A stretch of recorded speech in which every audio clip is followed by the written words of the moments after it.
Needless to say, but I'll say it anyway, the pressure is on the Reds heading into the second half of the season. We're a month away from the All-Star break in the aftermath of the draft, which was hit or a miss. It was never going to be a defining draft in this series, I would say.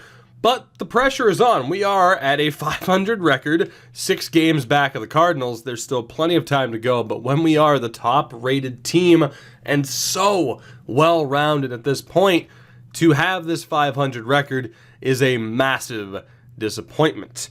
We talked about making potential changes to the team in general, not just the lineup and the rotation, and I'm going to hold off until the All-Star break to try and give some of these guys an opportunity to turn things around. The main two to keep an eye on the bullpen, Napoleon Gillis and Norman Garner. Gillis has one more minor league send-down option. Garner has never been sent down, and I'm not going to be afraid to do so when we have guys like Chad Padilla, who have done so well. Lincoln Post as well, who had also struggled in his major league career up to this point. But I'm not going to be afraid to make changes. We're going to have to be a little bit more aggressive, I would say. But a lot of this depends on how this month goes. Now, we do lose a 3-game series to Pittsburgh to start things off before beating Arizona, which is nice. Sweeping. Not sweeping Arizona. As a matter of fact, for a second I thought we won another game. My God, the injuries. The injuries. At this point, let's see what we got here. So again, we lost to Pittsburgh. We got swept. We beat Arizona 2 out of 3. We lose to Milwaukee. Lost 2 out of 3 there. We end up taking 2 from Miami and split a 4-game series against St. Louis. We've already won this series against Kansas City. Can we sweep them? Yes, we can. And that sets up 3 games against the Nationals. We win that series as well, so maybe a little bit of momentum building. 3 games above 500. We have 3 games against the Dodgers. We lose that series. 4 games against the Rockies. They are 6 games over 500. Felix Villalobos has been traded to the Diamondbacks, and I'm mainly looking for old names on the team as we take 3 out of 4 away from the Rockies. We have 2 games against Detroit, 3 games against Pittsburgh. Detroit right now 4 games under 500, and Joe Quinlan goes down to injury for 1 to 2 weeks, which is unfortunate. I am going to auto-fix lineups here. Let's go ahead and do that. Tommy Alonso down in AA goes down to injury. We split those games against Detroit, 3 games against the Pirates. We've won the series already.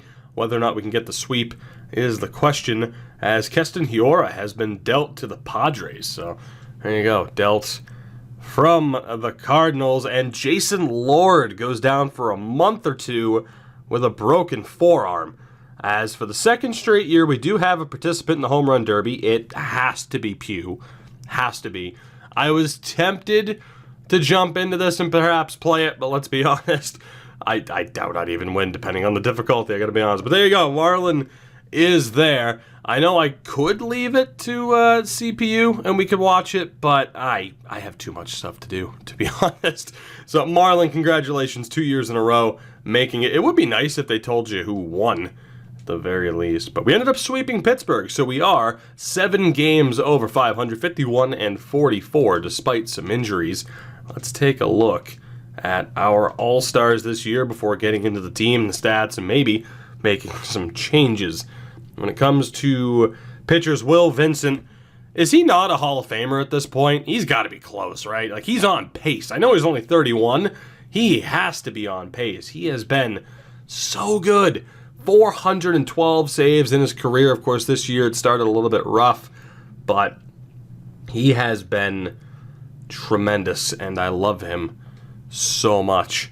Is he the only one? He is. Our only pitching representative. We know that Marlon has made it. He'll be the DH in the starting lineup, which is nice. Do we have anybody on the bench? Henry Shipman. Is that his first All-Star appearance? I think it is. Henry Shipman, way to go, buddy. We'll be taking a look at your stats in a moment. Graham Edwards also makes it.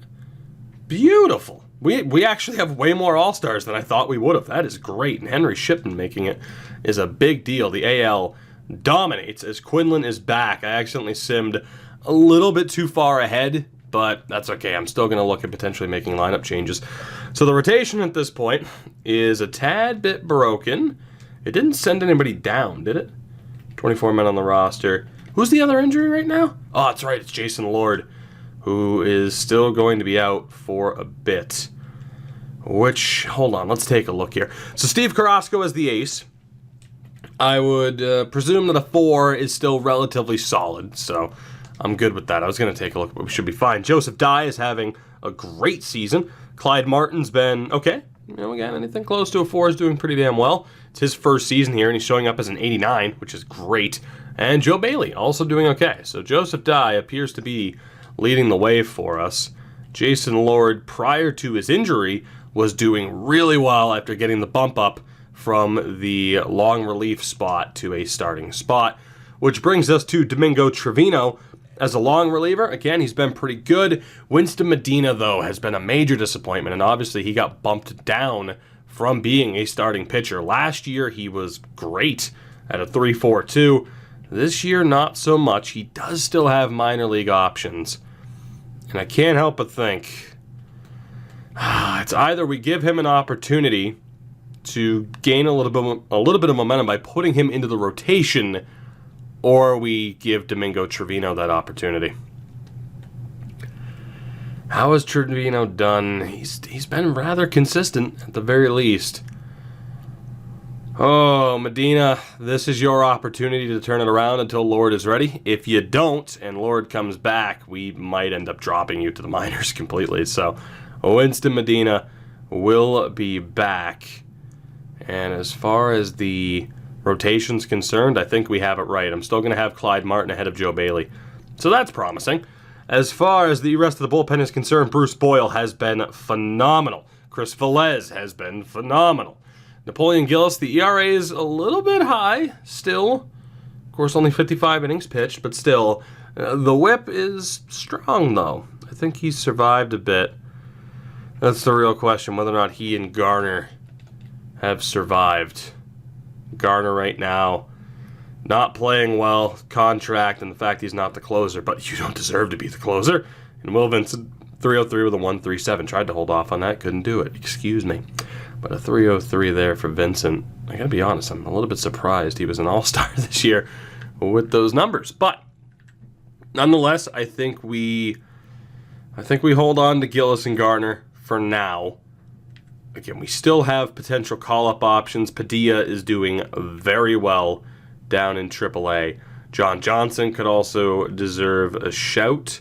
Zarate, not so much. Lincoln Post has been pretty strong.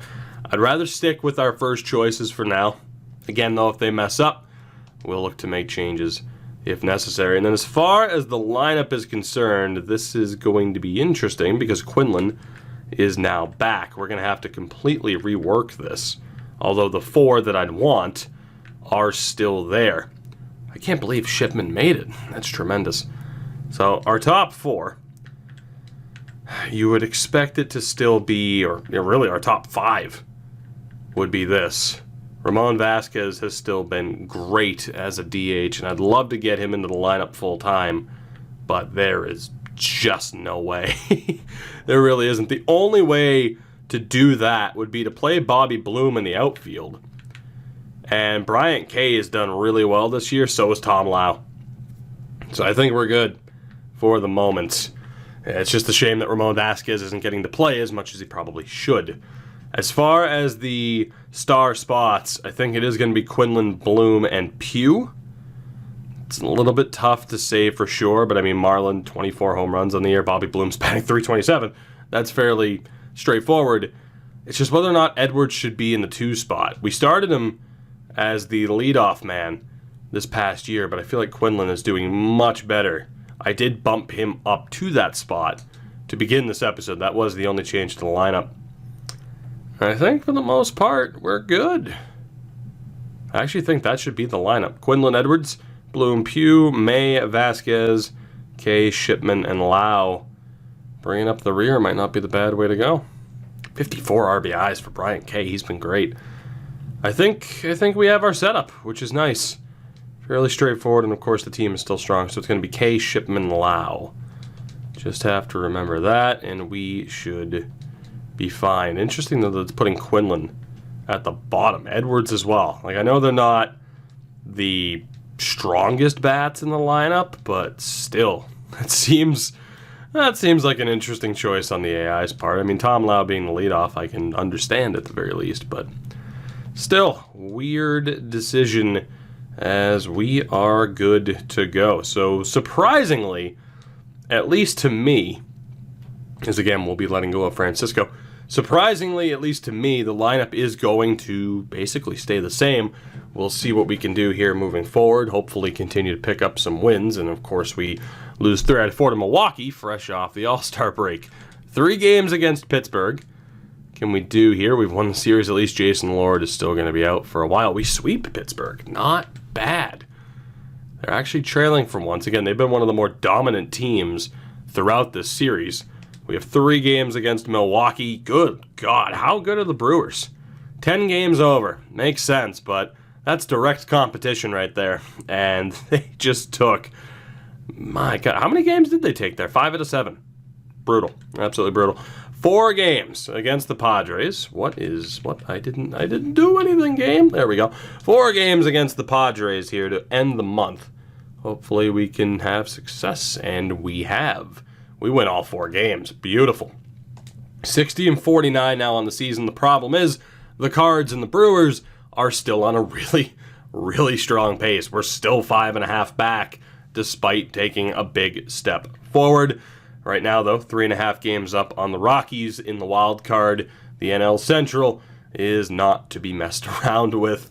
It's a ridiculously strong division this year. We have 3 games against the Cubs, and we might win all 3. We did. Beautiful. Now 3 more games against the Mets. Can we get the series win? We can. 2 out of 3, not bad. Playing a Chicago squad that we should absolutely beat, which means we won't, right? We took 2 out of 3. It's not that bad. And this Philly squad, 18 games over. This is a big test. They have 1 more win than we do on the season, but this is a very big test for us. If we can walk away with a sweep, that would be amazing. 20 games over 500 now are the Reds. We have been on a tremendous run in this episode. Now we're just a game and a half back of the Cardinals. That is tremendous. And you look at the separation in the wild card. 8 games. More than 8 games up on the Nationals. We're in a very good spot, but you can see with the rest of the division, even though they've slipped up a little bit, the pressure is absolutely on to continue this pace, and I don't know if that's sustainable, and this could go a very long way in deciding the playoff format for the season. 3 games against the Cardinals. Let's see what happens. We take the series. Beautiful. Beautiful. It's nice to see this team firing on all cylinders like they should be. 3 games against the Giants. There are a couple of games under 500. That is a sweep. Yes, please. 3 more games against a struggling San Diego squad. As Norman Garner breaks a nail. Poor baby. We end up losing that series, unfortunately. And I can't help but wonder if we should make changes here. Joseph Dye has been great. Martin's been okay. Bailey's been okay. Medina, I know it says he's in good form, but I don't trust it. That ERA is still over a 5. I just don't trust it. And the overall doesn't mean anything to me. What matters more, of course, is whether or not someone's delivering. Boyle's been great. Velez has been great. Gillis has done well to drop those numbers down. Norman Garner, though, still struggling. And then Will Vincent as well hasn't been amazing. Up to 32 saves on the year. What about blown saves this year? 4. He had 11 last year, so he's not doing that badly. I am very much doubting Norman Garner. He struggled last year. He wasn't horrific last year, but he certainly wasn't great. And then, of course, you can call into question certain playoff performances. As far as who the call-up would be, I mean, Padilla has been amazing. Padilla's been great. John Johnson as well has been pretty damn good, and Lincoln Post has been pretty damn good. The only guys I'm considering sending down are Gillis and Garner, which you can make the argument, again, Gillis has been dropping those numbers down. He's actually been better this year than he was in all of last year. Has a save on the record as well, 7-1 this year for him. Of course, we do have a roster spot because of Lord's injury. Oh, it's a tough call. It's a really tough call. Do I trust the likes of John Johnson or Chad Padilla to get the call up and do the job in the playoffs over Napoleon Gillis or Norman Garner? Which, again, Gillis has done well. Garner hasn't been horrific, but he's been on a bad stretch as of late. And I think that might cost him a spot here. That might be a bit too aggressive, but at the very least, the bullpen surrounding him would still be strong. If I outright send him down, yeah, that would be a minor league option. Do I send down Napoleon Gillis as well? Oh boy, it's a tough choice. But I talked about at the start of this episode, not all that long ago, the thought of being a tad bit more aggressive with changes. And I still think that I want to go in that direction. As far as the AAA lineup is concerned, Burnett's 24 at this point, huh?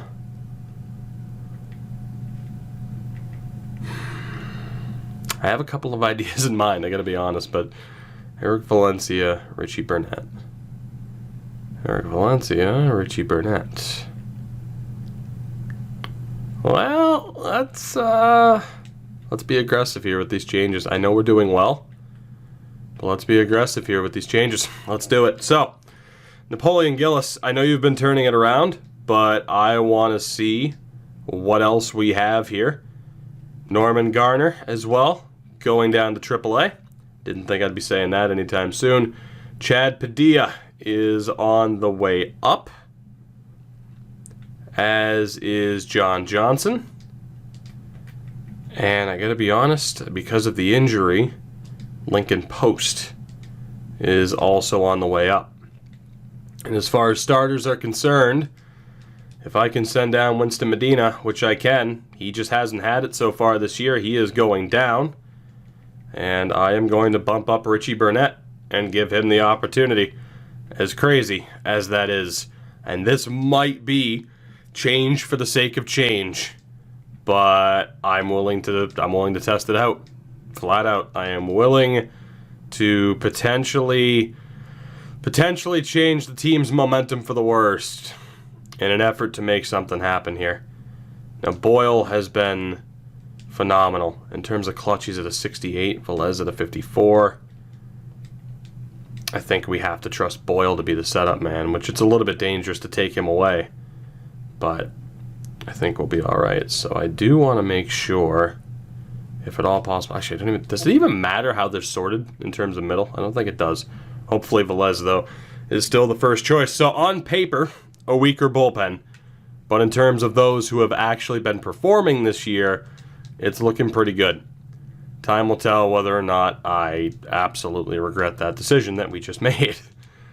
Time will tell. Gillis to the bullpen. Let's go with Zarate and Garner. And as far as the AAA lineup is concerned, they're one pitcher short. That's fine. And then lineup-wise, I don't think there's a hell of a lot that we have to do. Again, the personnel that we have here is the personnel that will be carrying us into the playoffs. There's no doubt about it. You can just argue, wow, Serrano's had no at-bats this year, poor guy.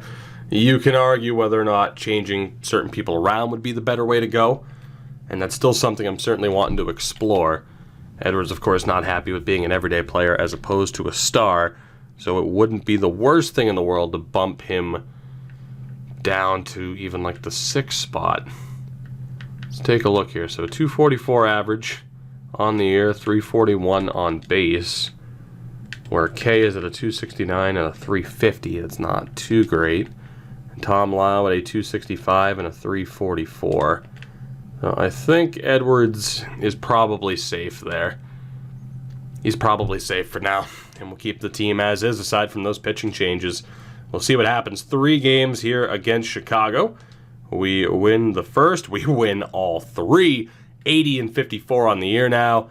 We have 3 games against the Pirates to end August. We do lose that series, so 81-56 as of September 1st. We are a game and a half above the Cardinals in the NL Central. Look at how close that race is, and look at the separation. It's already decided.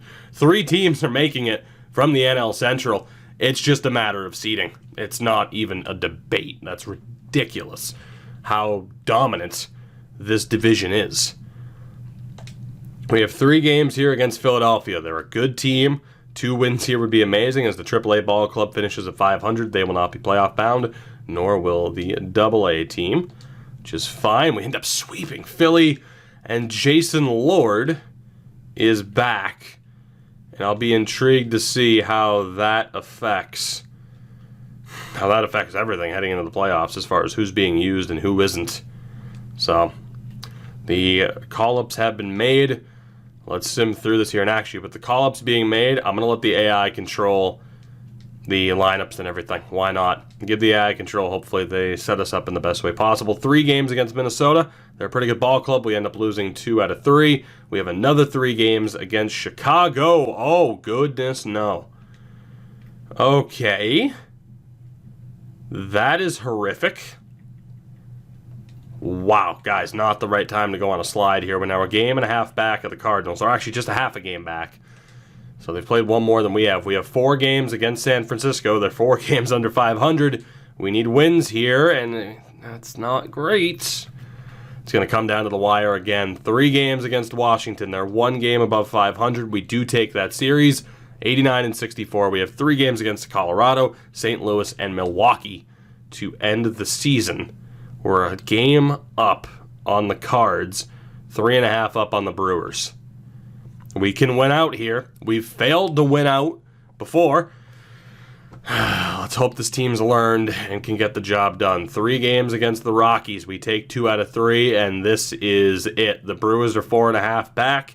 If we take 2 out of 3 here against the Cardinals, the division more than likely is ours, barring a brutal collapse. But there you go. All 3 of us have made the playoffs. That was never in doubt.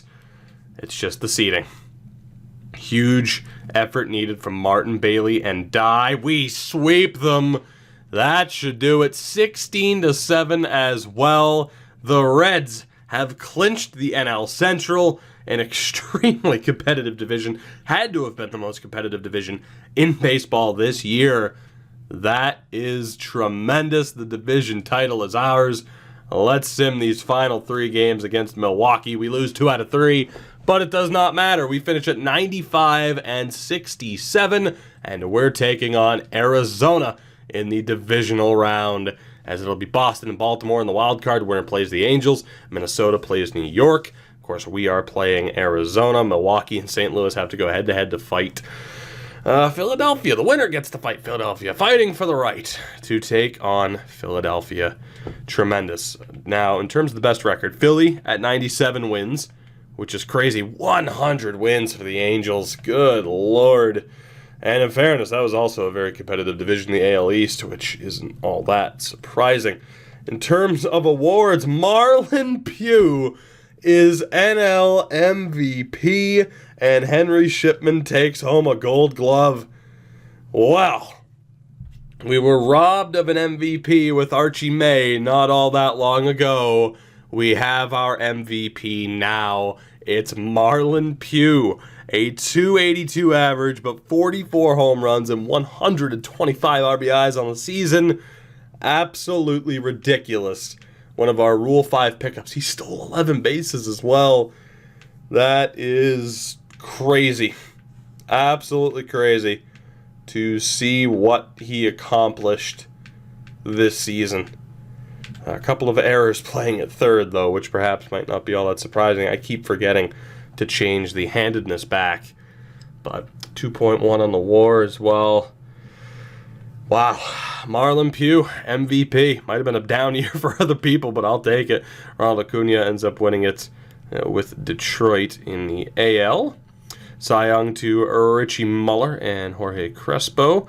Russell Rivas and Pavin Smith take home the batting titles. Reliever of the Year, Rich Link and Josh Hader. Rookie of the Year, Ira Lord and Richie Morse. Hank Aaron Award to Russell Rivas and Ronald Acuna. And again, we have ourselves the Gold Glove winner. Henry Shipman upsets Richard Coleman of the Marlins, who had done very, very well. So in terms of batting averages in the NL, clearly anything over 300 is phenomenal. We had Bobby Bloom and Joe Quinlan both over that mark, which is great. Shohei Ohtani, oh my God. That's ridiculous. So really, anything over a 270, and you're looking pretty damn good. In terms of, let's take a look. Well, doubles, Quinlan and Edwards are both up there. Home runs, Marlon Pugh, though. 44, 38 for Archie May. Still, what a player he's been. I mean, last year it was a little bit disappointing that he dropped off, but this year, right back to form. Over 30 home runs, over 100 RBIs. Archie May has been a great find for this team. RBI leader Marlon Pugh was up there, as was Archie May and Graham Edwards. Stolen bases, the rookie Tom Lau. I'll take it. Now, in the negatives for WAR, but I can forgive it. This season was about developing Tom Lau, giving him the opportunity. And at 22 years old, again, he's someone that we probably shouldn't have picked at the time. We should have gone for a starting pitcher, but I will take the end results here. My God, look at the leaders for walks as well. Not bad on base percentage. Bloom over a .4. Quinlan was just shy of that. You get slugging percentage and OPS as well. And actually, let's take a look here. So batting WAR, Quinlan second in the NL. Bobby Bloom was up there as well. And pitching WAR, Steve Carrasco was 7th. Good stuff. I want to take a look as well at ERA, which again, anything under a 3 was tremendous. And the saves leader, you had Will Vincent at 39, but Rich Link with 58. It was not even close. Not even close. So as far as our team rankings are concerned, we had the second best batting average in the league behind that ridiculous Angels team that broke the 100 win mark. Let's see, total home runs as a club, we were 6th. Not bad, considering for years we didn't have a power game whatsoever. We were the only team to break 800 RBIs aside from the Angels, and we beat them by 1 to have the most runs scored, or at least the most RBIs. Crazy. 4th in stolen bases. Let's see, the most walks by a decent margin as well. Slugging percentage, we were 4th as a team. On base percentage, we were tied with the Angels for 1st. Good stuff overall. Fielding percentage, 15th. I expected it to be a little bit low. Team ERA, 7th lowest in the league.